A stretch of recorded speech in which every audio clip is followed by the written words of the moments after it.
You got into the safety business because you wanted to protect people, but somewhere along the way, the job started controlling your time, your schedule, your priorities, even your income potential. What if the expertise you've built over the years in the field can give you something more? More freedom, more control, more ownership of your future. I'm Sheldon Primus, the author of 7 Steps to Starting a Profitable Safety Consulting Business and the host of the Safety Consultant Podcast, with more than 350 episodes helping safety professionals become consultants and grow their career. Consulting changed my life. In fact, I'm a full-time RVer, and one consulting contract paid for my home I live in today. Now, I help safety professionals build their own consulting practice through bi-weekly coaching calls, accountability, and personal guidance. But this program isn't for everyone. Start with the Consultant Readiness Audit at sheldon.coach. What if everything we thought we knew about safety was just interference? From the host of the Rated R Safety Show and the founder of Safety FM comes the complete Signal Transmission Trilogy, now available in one powerful edition. Safety, in my opinion, the book that started the conversation. Safety Mutation, where the boundaries of culture, systems, and belief begin to break. And now, Safety Transmission, the final piece of the signal. For the first time, all 3 books are together in one volume. The Signal Transmission Trilogy, Complete Edition. This isn't just about compliance. It's about consciousness. It's about decoding the way we think, lead, and live, inside and outside the system. Whether you've been following the signal since the beginning or you're just now tuning in, this is the version to own. Search Signal Trilogy on Amazon or visit safetyfm.com to get your copy now.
Hi, this is Jim from Safety Wars. Before we start the program, I want to make sure everyone understands that we often talk about OSHA and EPA citations, along with some other regulatory actions from other... Hi, this is Jim from Safety Wars. Before we start the program, I want to make sure everyone understands that we often talk about OSHA and EPA citations, along with some other regulatory actions from other agencies, legal cases, and criminal activity. Everyone is innocent until proven guilty in a court of law. Proposed fines are exactly that, and they are often litigated, reduced, or vacated. We use available public records, news accounts, and press releases. We cannot warranty or guarantee the details of any of the stories we share, since we are not directly involved with these stories, at least not most of the time. Enjoy the show. This show is brought to you by Safety FM. And from the border of liberty and prosperity, the highway to the north, this is Safety Wars for Monday, January, where did that come from? June 24th, 2024. How's everybody doing? I hope you had a great and productive weekend like I had. A lot going on out there. Trying to refine my rhythm here. It's kind of hard with all that's going on. I know some of the other live broadcasters have had issues going on live. Just a lot of stuff going on out there. If you're interested in working with us, give us a call at 845-269-5772 for Safety Wars. Yeah, we got a lot of training classes coming up, some pretty significant stuff we're working on. And I tell you what, we got a lot of stuff to talk about today. My wife was like, well, do you really want to go on today? I said, you know what, I got to go on today. You people mean too much to me out there. Especially, a lot of people are looking for calm out there, and I've been told I'm very calm. Really? Safety Wars? Calming? I don't know. We'll find out. Now, we're going to have an exclusive commentary here.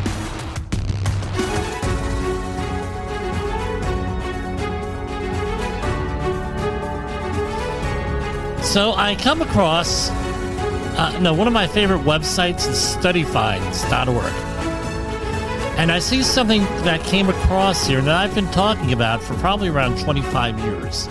And for complete disclosure, I used to be a lead-based paint, a lead risk assessor for the state of New Jersey. I was state licensed lead inspector risk assessor. The first, when I worked for Envirogenics and the late great Jeff Olcott, I became the lead guy, the in-house lead guy. This is in the mid-90s. And I got thrown on a lot of lead cleanups. Some of them were in residential housing. One of the biggest ones, took several years, was for 40 family housing in West Point. That was the name of the project. I think it ran from 94 to 97. It was 40 family units that where lead was identified inside the home. And to just say, it was my first experience with an organization, that being the Army Corps of Engineers, where we'll just say things could have been managed a hell of a lot better. I will leave it at that. I've commented on this before. But anyway, about 2, maybe 3 years ago, I took my family to a Rockland Boulders game. That's the local minor league team here in town. No, there's one town over in Pomona, New York, not Pomona, New Jersey, or Pomona, California, Pomona, New York. And they had military personnel there that day. And I started talking to the family that sat next to me. And they said, well, what do you do? Blah, blah, blah. Yeah, I worked up in West Point about 25 years ago, blah, blah, blah. I'm familiar. Yeah, we live in such and such a place. They said, we had this big thing with lead on site. Do you know anything about lead? And I said, I know about lead. So when you're dealing with a organization like West Point, or it could be any other major government organization that has a reputation, they don't like that reputation tarnished. And one of the things was they decided that they were, and the powers that be decided, apparently, that they were going to follow their specifications on lead, which they wrote, or someone in their organization wrote, and they were inadequate. But the thing was that they were going to, my opinion, based on my experience there, they were trying to blame other people for lead removal. So we were contracted to remove lead removal on the site. I was the supervisor for the lead removal, doing all of the sampling. This is on all the old housing units there, called 40 Family Housing. It was on Westmore Loop and Biddle Loop that area, if you're familiar with West Point, that neighborhood over by the PX, what was used to be the PX. Four of the units are not there anymore. But that, for whatever reason, last time I was at West Point, I drove through there just to show my kids where I worked. And what we ended up doing was, I think that they were planning on us not doing things properly and then sticking us with the lead issues there. That's what it looked like. I don't know. I can't judge. No, back then I would have said, well, definitely that's what they were doing. But now, 30 years later, you're like, well, human beings are human beings. We know about human and organizational performance. But anyway, what happened was my boss said, Jimmy, this is what you're going to do. You're going to go and you're going to take soil samples from around all of the housing units, and you're going to take double the minimum level that you need, the minimum amount that you need for analysis. And what you're going to do is you're going to send those out to the laboratory and tell them to hold them. And we'll pay rent and everything to the laboratory to hold them for a couple of years till the job is done. And this is what I always recommend people do when they're dealing with lead removal on a site, right? Right, because he said what's going to happen is they're going to say that we put the lead there because of improper removal. And no, that's how we handled it. And lo and behold, several years later, when the job was over with, what ended up happening, right? Nothing official, but, no. And I said, well, we can send everything out for analysis. They've been in the laboratory for 3 years, 4 years. Maybe why don't we run those? And then all of a sudden everything got dropped because they know that would have been there prior. Now, the question is this is the abstract from the article that I'm reading here off of Study Finds. It referenced an article in GeoHealth. It was a policy paper. 1 in 4 U.S. households likely to exceed new soil lead guidance levels by Gabrielle M. Filippi, right? Or Filippi, sounds like. Et al. And there's several authors on here. The website was published on the 18th of June, that's last week, doi.org /10.1029 /2024 GH001045. I have a link to it in the description of the program. So here we have lead exposure has blighted communities across the United States and the globe, with much, and this is the abstract, much of the burden resting on lower income communities and communities of color. We know that from Flint, Michigan situation and other situations throughout Jacksonville, Mississippi, and some of the other areas of the country. And there's lawsuits and criminal proceedings and everything else associated with that. On the 17th of January 2024, the U.S. EPA lowered the recommended screening level of lead in residential soils from 400 to 200 parts per million. I believe we covered that on our show. Our analysis of tens of thousands of citizen science collected soil samples from cities and communities around the U.S. indicates that nearly 1/4 of households may contain soil lead that exceed the new screening level. Extrapolating across the nation, that equates to nearly 30 million households needing to mitigate potential soil lead hazards at a total cost of $290 billion to $1.2 trillion. Reason why they give that number is that they don't know how deep it goes and the extent. If you're going to do lead remediation at a house, differing state laws, local laws, disposal fees, depths of soil, things of that nature. We do not think this type of mitigation is feasible at the massive scale required, and we have instead focused on a more immediate, far cheaper strategy, capping current soils with clean soils and or mulch. Okay, some of the other, now that's what the article mentions. There are some other things that you have to do other than that. All right, capping is a good way, a cheaper strategy, more immediate, easily done, right? But then you have to have like a use restriction there, which is going to be kind of hard to enforce.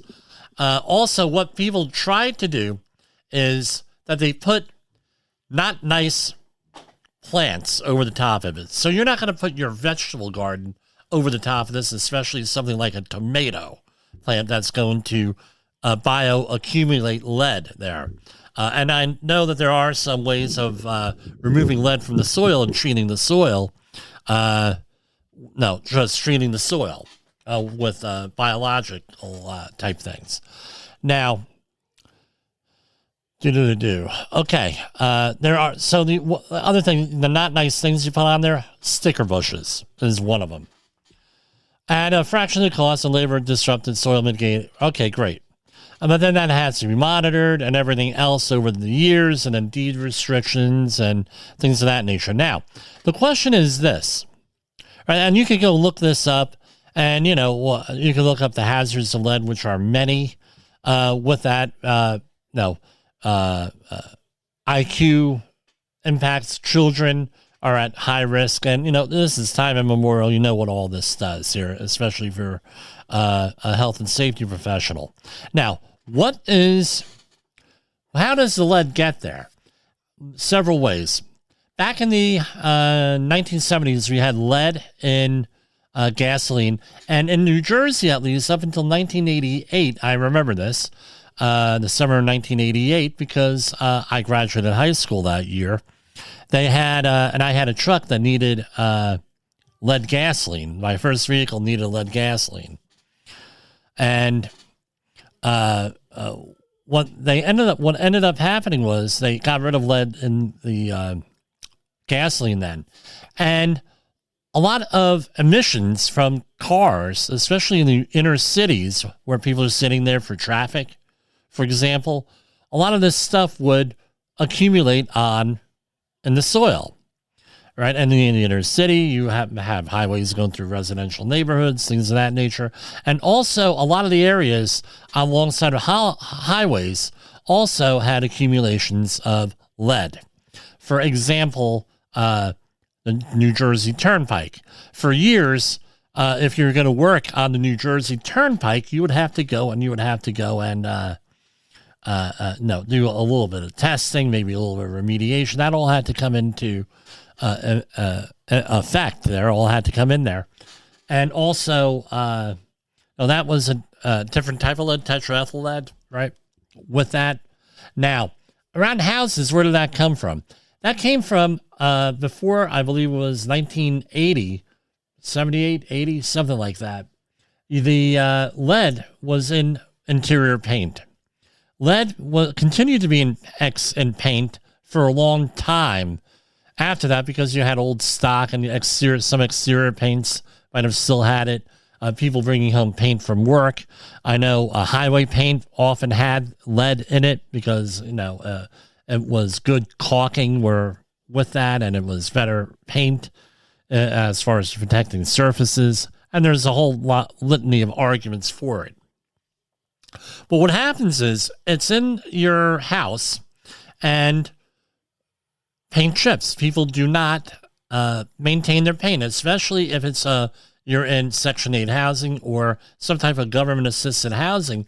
Paint chips would fall off the walls onto the ground, and then little kids running around, right? And they're most concerned between the ages of 6 months, 6 years, because those are usually the ages where kids are on the floor and they're putting things in their mouth, right? There's a lot of exploring, hand-to-mouth contact, and children getting lead poisoning and impacting them for the rest of their life. I could go on for a long time, and I do have a lead 1926-62 video, which I'll probably put in the comments here, explaining lead and everything, and that's available for purchase here. But anyway, how did it get on the outside? They're mentioning outside, not so much the inside. So you had houses that were painted with lead paint. So water gets on the paint from the rain and from the weather, and paint chips fall down, and it also washes down because exterior paint often caulks, meaning, with a painted surface, you clean it and it looks like new, right? And that's where it accumulates in the soil. Now, it's because the runoff, though, immobilizes lead in the soil, on the surface soil, and often it ends up, where do children play back in the day? Outside. They're playing outside in contaminated soil, Now they have an issue with that. So what's what this guy did, what these folks did was they solicited soil samples. Now, what we end up having to do here with all of this stuff, what do we do about it? Now, the laws in all of the states require disclosure of potential lead-based paint hazards. If it's commercial property, you may have to have an audit done of the property, phase 1 or phase 2 audit, where they go and they identify the environmental problems. This may be in there, included in there, and they end up, it's a case-by-case basis.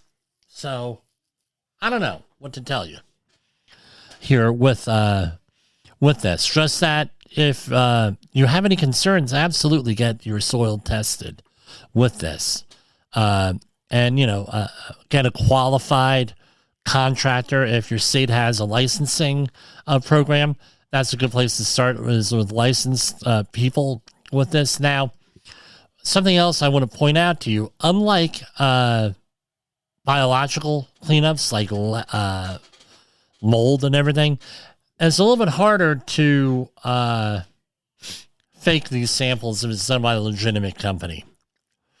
Biological samples, believe me, I can tell stories on that, but that's not for this show.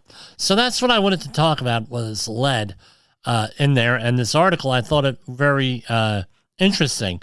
Now, this is from May 2nd. The Biden and Harris administration announces $3 billion for lead pipe replacement to advance safe drinking water as part of investing in America. So, again, the administration is funding a lot of stuff. This is from to remove lead drinking from the drinking water supply. So, now that is an issue. We're going to go to a commercial break, and we will come back to you. In a world where danger lurks in every corner, one man stands as a beacon of hope. Jim Polzel, a veteran safety expert with over 3 decades of experience, now bringing his knowledge to you with Safety Wars. Engaging, informative, and always relevant, that's Safety Wars.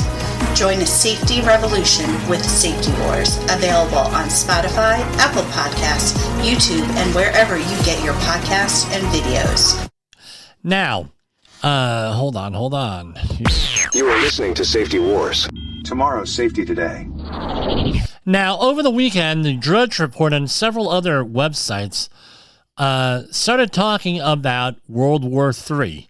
Here's just some of the things, and they're from some legitimate news outlets, mainstream here. Here we have from Newsweek, MAGA slams Ukraine strike on Crimea, World War III in overdrive.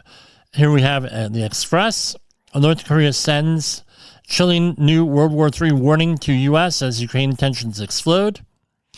The UK Mirror, World War III fears, hotspots that could spark nuclear Armageddon. World War III coming soon. And this is from National Interest. Putin makes a new nuclear war threat over Ukraine. And it goes on and on and on and on. Some of a lot of it from conspiracy theory type things coming up, but some of them from legitimate mainstream news outlets. Now, here's my question for you. What are you going to do about it? What are you, the listener, you, the viewer, and then I'm pointing to you right here. Hello. What are you going to do about it?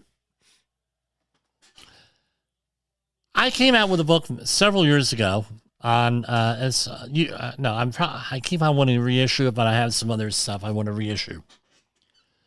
Nuclear terrorism. I'm going to tell you this. There are people out there today that think that you could survive a nuclear war. Now, as I pointed out in the book that I wrote, there is no telling how big a nuclear war is going to be, a nuclear exchange is going to be.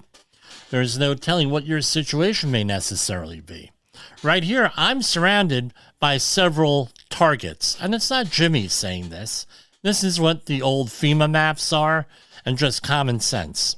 FEMA, Federal Emergency Management Agency, did have maps that came out towards the end of the Cold War. I don't believe that they've been updated since 1990. There was another book that came out called Strategic Relocation. Hold on, let me get the author.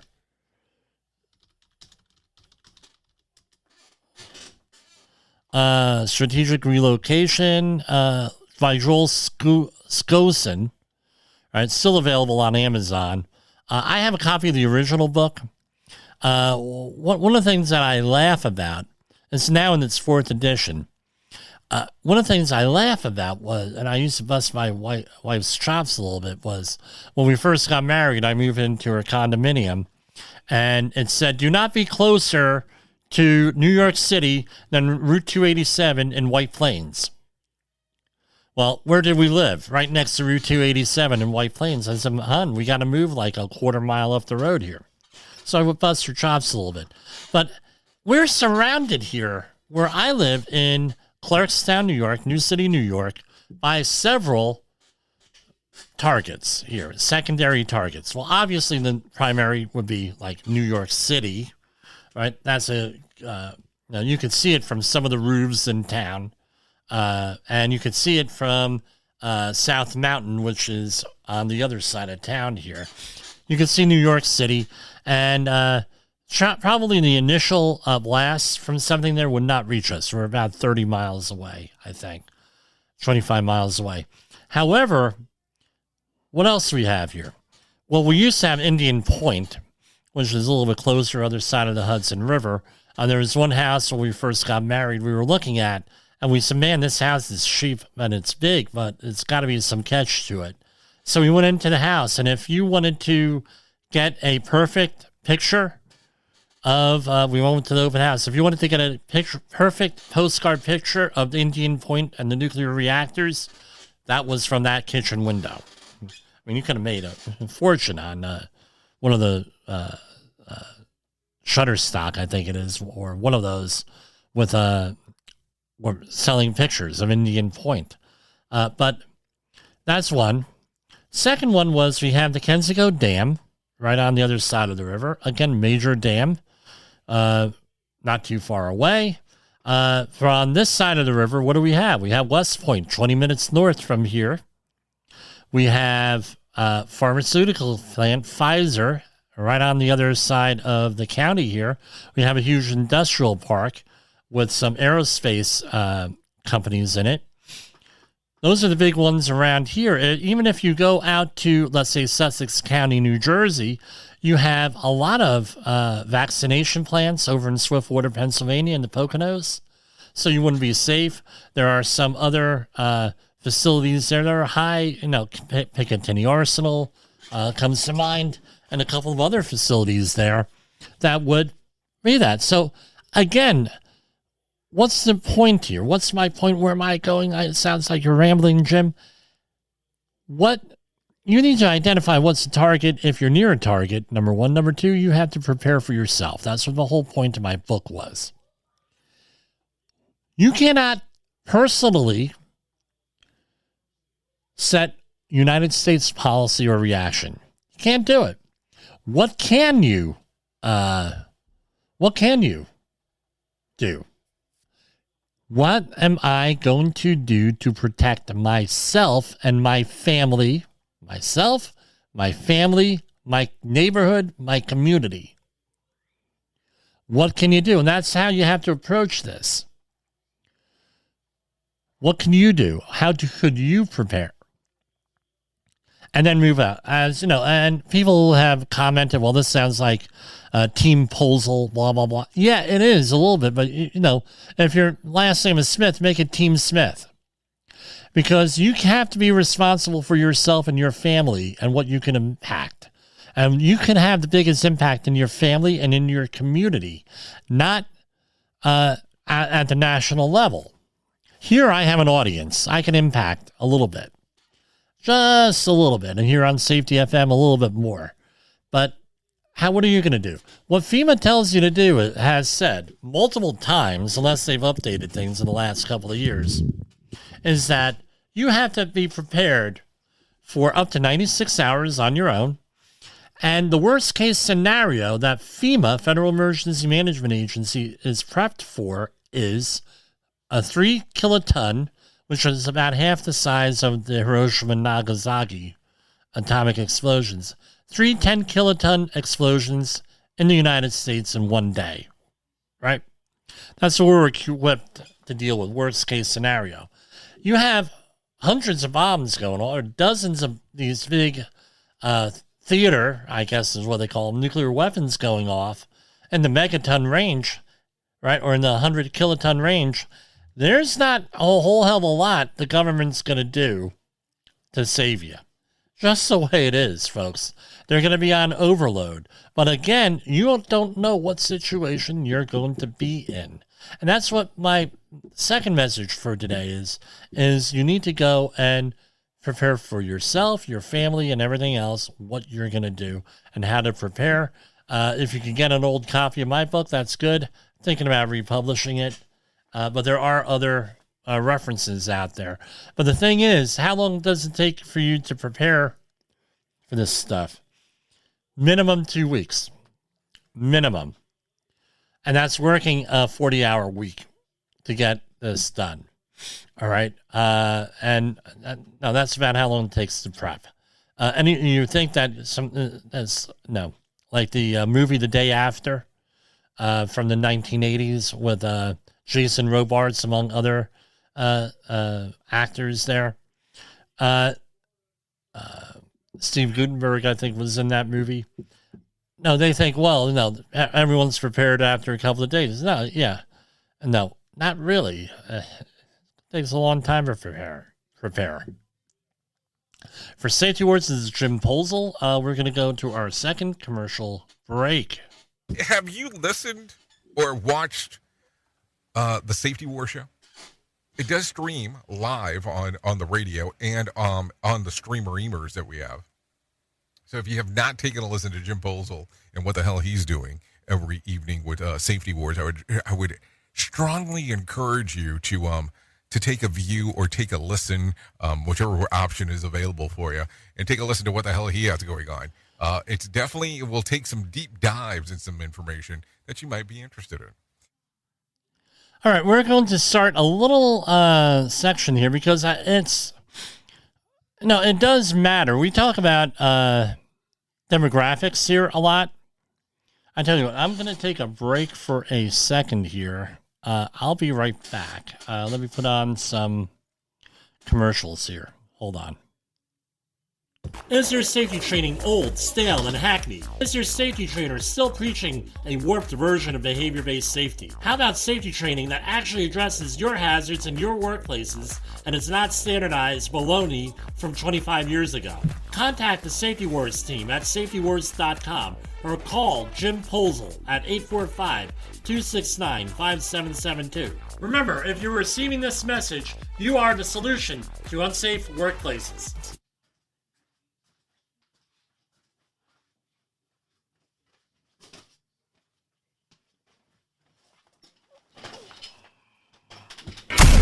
In the professional safety community, communication and planning are just a few keys to your program's success. The question many practitioners have is, where do I start?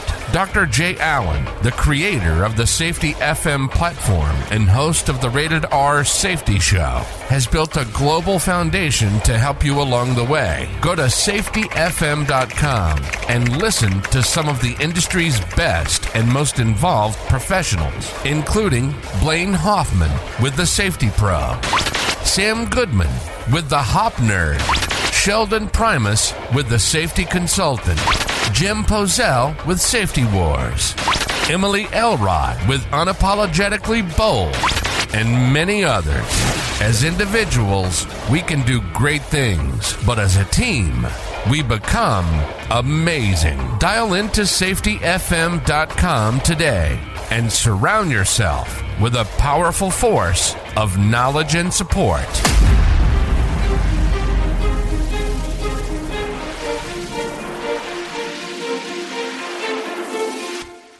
Okay, I'm back. Allergy season. It's killing me here. I apologize for that. Now, now we talk about safety in the news, things of that nature. But environmental issues, just like we did with the disaster preparation. But every once in a while, we have to cover some of the other agencies out here because I find this very interesting. If it's not interesting to me, I don't really like to discuss it, to be honest with you.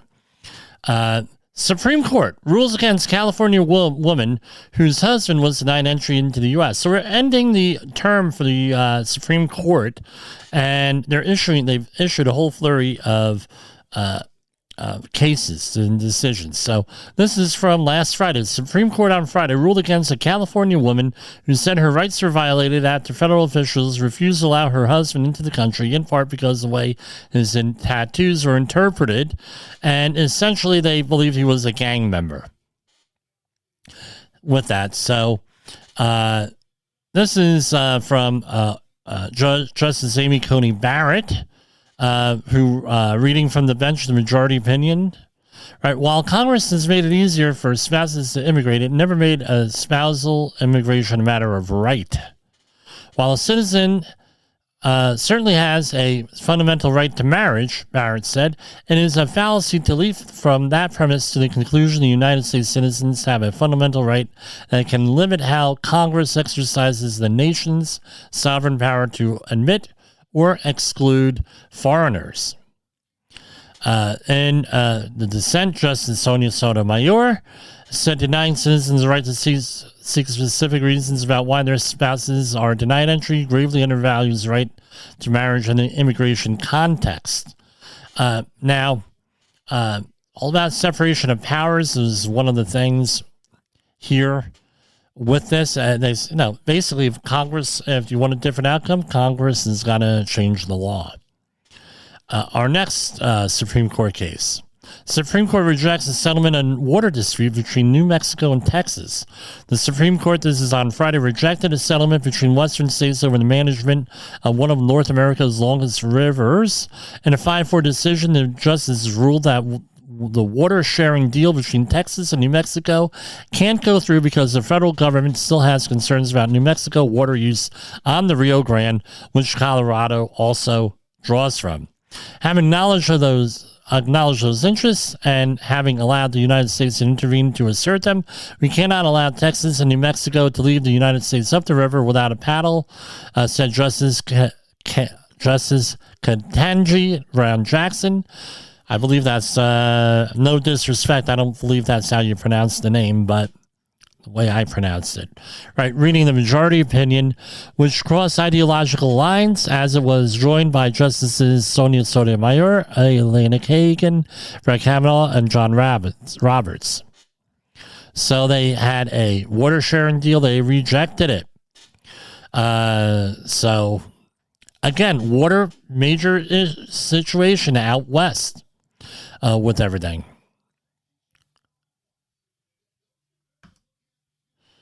Okay, World War III. I mean, I have all these stories of potential World War III. Again, this is madness. What some of our world leaders are saying about this. Just absolute madness. Here we have NASA predicts an asteroid has a 72% chance of hitting Earth, and here's when. In a hypothetical scenario posed to a group of nearly 100 government representatives, NASA found that their plan to combat the asteroid hurtling towards Earth has several high-level gaps. They say space officials have limited readiness to quickly implement needed space missions, and methods to keep the public informed on the impending disaster are not fully developed. So, participants from federal agencies going on. So, this was a meeting, an exercise on a hypothetical asteroid. NASA has found a hypothetical exercise that an asteroid has a 72% chance of hitting Earth and may happen sooner rather than later. Okay, well, when? In their hypothetical scenario, an asteroid will collide with the Earth in 2038, 14 years from now. The collision would have a 47% chance affecting more than 1,000 people and an 8% chance of affecting more than 1 million. So basically, this is all hypothetical. Don't get upset. We all know that they're not prepared. I mean, somebody on, I tell you, we have people who listen to this show here because I say things here that all of a sudden a couple of months later end up in the news. Like we broke the story on the fraudulent COVID vaccination cards. That was us and Jay Allen. 3 months before everybody else. Some of the other things with batteries, the lithium-ion batteries. If you saw the big fire in Seoul, South Korea today, it's incredible on the news. The lithium battery factory, and now we're ahead of things, especially with these news releases because nobody else reads them. But we were ahead a long time ago on government preparation for disasters. We mentioned the book before that I wrote, but also starting with the anthrax cleanups. And even before then, there were indications on the environmental cleanups. So again, this all goes down to this. They're not prepared to do this. What, COVID, right, was the worst example of not being prepared for a pandemic that they had been predicting since 9/11. They meaning the government. FEMA, Centers for Disease Control. So what it comes down to is this. You need to be prepared yourself. And again, I don't know what you're going to be able to do. You get an asteroid strike. I mean, it did kill the dinosaurs 65 million years ago, according to many scientists. And this is, well, what are you going to do with this? Now, what are you going to do? What are you going to prepare? That's the lesson for the story. And as I had asked during the question and answer period at the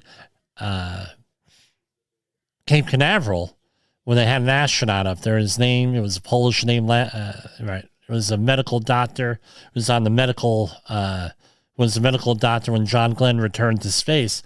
He had said, I had asked him, well, what can we do to help support the mission of NASA? And he said, it's funding, and you got to talk to your congressman or congresswoman. I said, okay, well, that's good for us to know that. Now, we're going to go right now. I'm going to throw on another commercial break here. It's Monday, so our hop message for Monday. This is Safety Wars, broadcasting to our brothers and sisters in the occupied territory of behavior-based safety. Get out your secret decoder ring. Here is your nightly message. Human error is normal. Human error is normal. So we're going to do some press releases here from the EPA and the Department of Labor. And here. And this is from the EPA. All right. EPA publishes its 2024 to 2027 Climate Adaptation Plan. Today, June 20th, this was from last week, the U.S. EPA releases a Climate Adaptation Plan, which describes the agency actions to address the impacts of climate change and build a more climate resilient nation. This is one of the things, pardon me, that I actually do agree with. No, climate change is happening, always has happened, will continue to happen. But what we need to do is focus, my opinion, focus on what we're going to do, how we're going to adapt to it. Mitigation of it, too big of an issue. A lot of problems with the science behind it and the policy behind it, which we have covered on this program in February of 2023. and March of 2023 with people from the other side of the argument here. Now, what are they going to do? Building facility resilience. Good choice. Fostering a climate-ready workforce. Education and training. Right? Right. More information does not make us stupider. Right? We're better off with more information. Developing climate-resilient supply chains. Integrating climate resilience into external funding operations. External funding opportunities. All right, so EPA has included an assessment of climate risk as part of its overall supply chain risk management. Again, we know about supply chain problems. We've been through the pandemic, folks. Applying climate data and tools to decision-making, EPA is equipping communities and recipients of financial resources with all the tools, data, information, technical support they need to assess their climate risks and develop climate resilient solutions. Okay. Integrate climate adaptation in the rulemaking process. Another good thing with that. And again, I realize that there's some debate on the impacts of that. I get it. But I think this is a better approach than on the other end. This is something that we could do that has measurable results, not theories where we're going to spend trillions of dollars with very little impact to anything. And that's the best scenario. Here, okay, well, we're going to do this. I mean, we're going to do this type of thing. I mean, sea levels have been rising. We know that. We know that over the last, since the end of the last ice age. Sea levels have been rising. Right where I'm sitting right here in Clarkstown, New York, we had over a mile thick glacier. We know that. This is scientific fact. We know that southern New Jersey and a lot of these other coastal areas, they had rising and declining sea levels. We understand that because we have sand and clay and the sedimentology of the South Jersey and most of New Jersey. I mean, where I grew up in Woodbridge, and I'm sorry I don't have pictures of this from when I was growing up, but we had in Woodbridge, we had where the Woodbridge Center Mall is, that was all clay pits. Now, we know we had that. So where are we going to go from here? And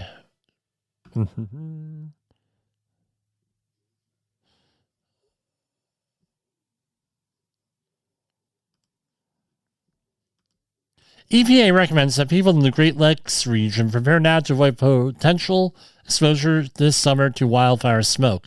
Maybe I need to redo the program from last year, repost it, where we talked about this stuff. U.S. EPA is encouraging residents in the Great Lakes region to be prepared. Again, what's the theme? Be prepared for wildfire smoke this summer. EPA advises everyone to stay informed about local air quality and put plans in place to reduce their exposure to wildfire smoke and protect their health. Although big wildfires may be hundreds, if not thousands of miles away, recent years have taught us that we should be ready. So what are they, ready for smoke? Several wildfires in the United States and Canada are becoming bigger and more frequent. Last summer, Canada experienced a record number of wildfires. Yeah, I remember that. If you wanted to experience how the 1970s were before the Clean Air Act, that probably was a pretty good thing. So here it is. So following the steps. If you don't have an air conditioner and it's too warm to stay indoors with closed windows, seek shelter with friends, relatives, or at a local public building with air conditioning, such as a movie theater, mall, library, or clean air shelter. Keep a supply of N95 or P100 masks to wear. Now, let me point out something. If you are an employer and you're handing your employees N95 or P100 respirators, they have to be trained on how to wear them. And they need to sign off on Appendix D of the Respiratory Protection Standard 1910-134, 29 CFR 1910-134.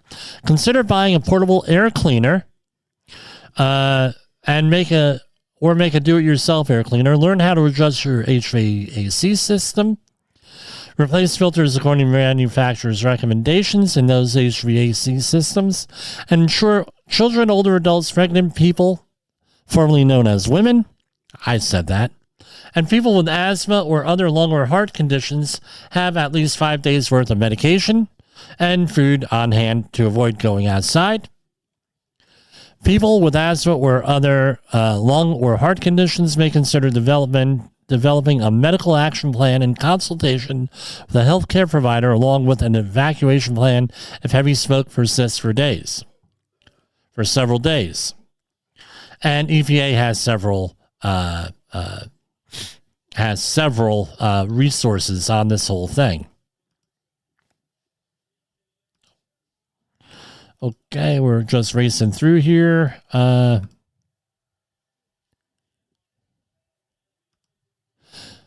This is from my neighborhood here.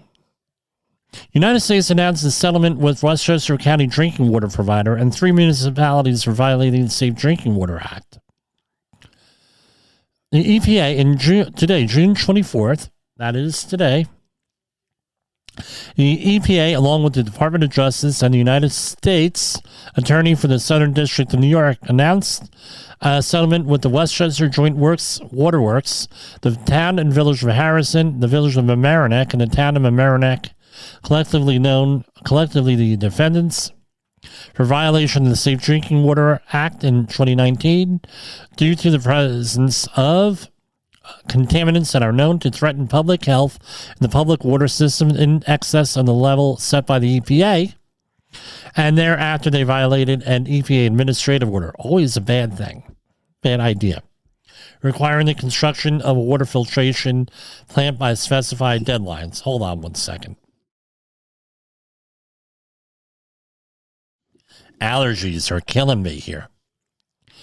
So they ordered, it's always a bad idea to violate the Safe Drinking Water Act. Obviously, it's a real bad idea. But when the government tells you to do something and puts you under a consent order, I think you should probably obey it. So they're building a drinking water filtration plant that will ensure safe drinking water here for 120,000 Westchester County residents. So what did they exceed? 5 regulated haloacetic acids, known as HAA5. Those are byproducts from disinfectants, and they have with an association of bladder cancer and a suggested association with colon and rectal cancers.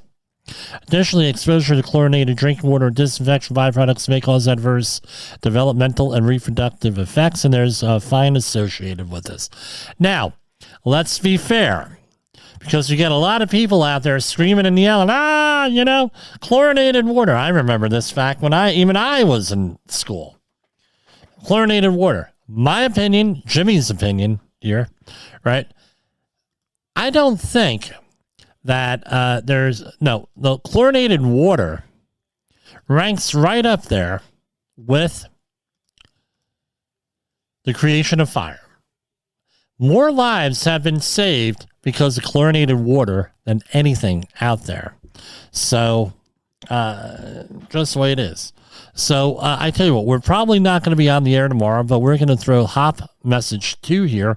And I'm going to set up, we have a new segment here we're going to try to do is, we're going to try to release it as a reel or something on social media, the safety message for the following day. So, so today's Monday, June 24th. Now we're going to talk about the June 25th, 2024 safety meeting here. And this is what we got. Safety message. And this is Jim Polzel with Safety Words with your safety message for Tuesday, June 25th, 2024.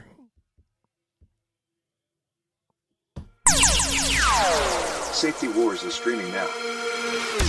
SafetyFM.com.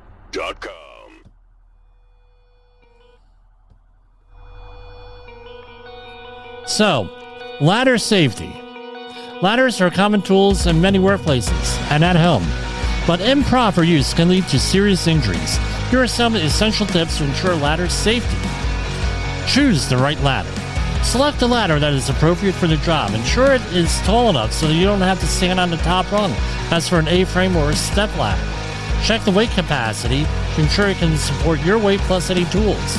Inspect it before using. And again, if you're a fall protection competent person, this is usually your responsibility to have the ladders in an inspection program.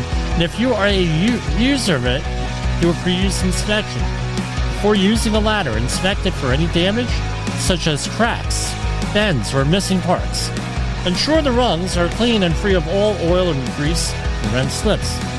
Set it up properly, right? So for every 4 foot up, it has to come 1 foot out.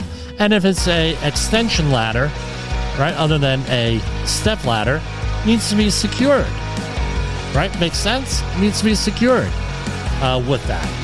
And the top rung, you got to go 3 rungs above your surface that you're going to, because you're not supposed to work off an extension ladder, right? And you may have, if you do, you may have fall protection requirements with that. And climb safely. Always face the ladder and maintain 3 points of contact, 2 hands and 1 foot, or 2 feet and 1 hand while climbing. Do not overreach. Move the ladder as needed to avoid stretching too far, and beware where you put that ladder. Are you putting it in front of a doorway or a high traffic area? And be wary of overhead power lines, especially when you're using any metal ladders, because you may get electrocuted. Do not overload. Never exceed the maximum load or rating of that ladder. This includes the weight of the user plus any tools or materials. And of course, always follow the manufacturer's guidelines. Where are those manufacturer's guidelines? They're typically on the stickers on the ladder. You know, the ones that everybody rips off and then says, hey, I'm not responsible because I don't know. Well, I don't know. I wasn't told. That's why you need training. And if you want fall protection training, give us a call here at 845-269-5772 and arrange a fall protection training class.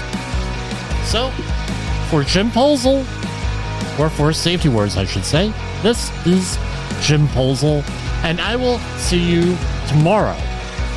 Have a nice night, everybody. If not tomorrow, then Wednesday.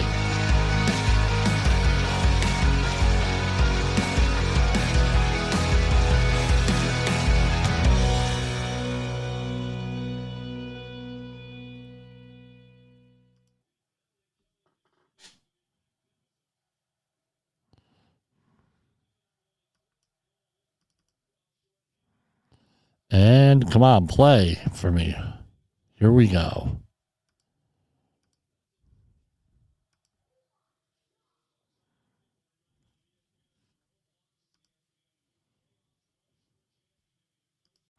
You got into the safety business because you wanted to protect people, but somewhere along the way, the job started controlling your time, your schedule, your priorities, even your income potential. What if the expertise you've built over the years in the field can give you something more? More freedom, more control, more ownership of your future. I'm Sheldon Primus, the author of 7 Steps to Starting a Profitable Safety Consulting Business and the host of the Safety Consultant Podcast, with more than 350 episodes helping safety professionals become consultants and grow their career. Consulting changed my life. In fact, I'm a full-time RVer, and 1 consulting contract paid for my home I live in today. Now, I help safety professionals build their own consulting practice through bi-weekly coaching calls, accountability, and personal guidance. But this program isn't for everyone. Start with the Consultant Readiness Audit at sheldon.coach. What if everything we thought we knew about safety was just interference? From the host of the Rated R Safety Show and the founder of Safety FM comes the complete signal transmission trilogy, now available in one powerful edition. Safety, in my opinion, the book that started the conversation. Safety Mutation, where the boundaries of culture, systems, and belief begin to break. And now, Safety Transmission, the final piece of the signal. For the first time, All 3 books are together in one volume. The Signal Transmission Trilogy, Complete Edition. This isn't just about compliance. It's about consciousness. It's about decoding the way we think, lead, and live, inside and outside the system. Whether you've been following the signal since the beginning or you're just now tuning in, this is the version to own. Search Signal Trilogy on Amazon or visit safetyfm.com to get your copy now.